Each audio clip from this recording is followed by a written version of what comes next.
И да се потпише договорот со албанската Ѓока Construction, ќе треба да поминат 2 години за да се изгради и пушти во употреба една монтажна катна гаража во склоп на паркингот на клиничкиот центар.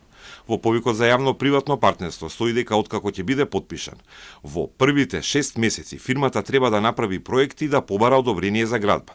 Откако одобрението за градба ќе стане правосилно, во 18 месеци треба да се изгради најмалку една од двете планирани катни гаражи. Премиерот Мицкоски пак вели дека одлуката не е потпишана и зависи од мислењето на граѓаните и ставот на јавноста. Ќе се гради по физибилити студија која првпат е направена 2011 и отогаш повеќе пати е менувана. Мицкоски на прашањата на Телма за цената на паркингот која ќе поскапи за пациентите и нивните блиски, за ангажман на јавно претпријатие во таа инвестиција и за критиките дека повеќе возила значат повеќе издувни гасови вели.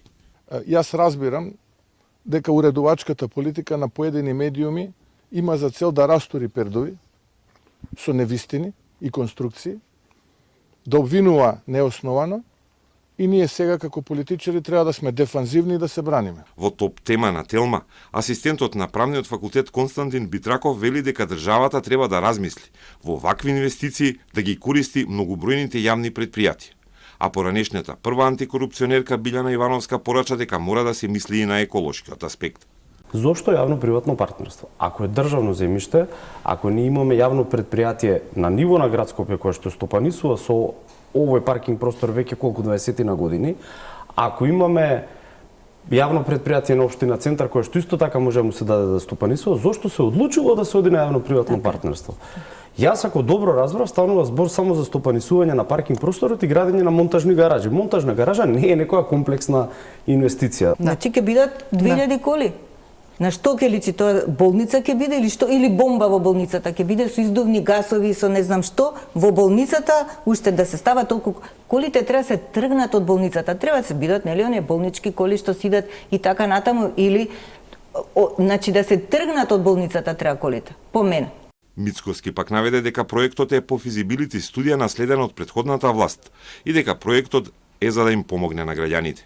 Еве, ги повикувам тие кои што стопанисуваат, тие нека најдат решение само граѓаните да не бидат третирани онака како што до сега беа третирани и да имаме ред.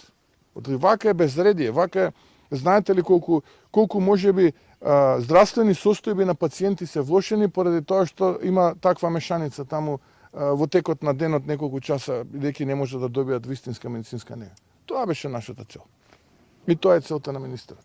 Не ни интересираат нити компании, нити еколошки бомби, како што се кажува и така натаму. Зошто е само еколошка бомба, уште не можам да разберам, но во ред.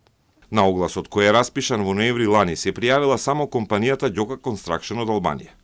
Една од големите градежни фирми кај соседот, но често била и дел од истражувања за неправилности при работата. Фирмата партнер ќе го добие паркингот на 20 години, иако министерот Аравари тврди дека тоа ќе трае пократко, до најмногу 10 години.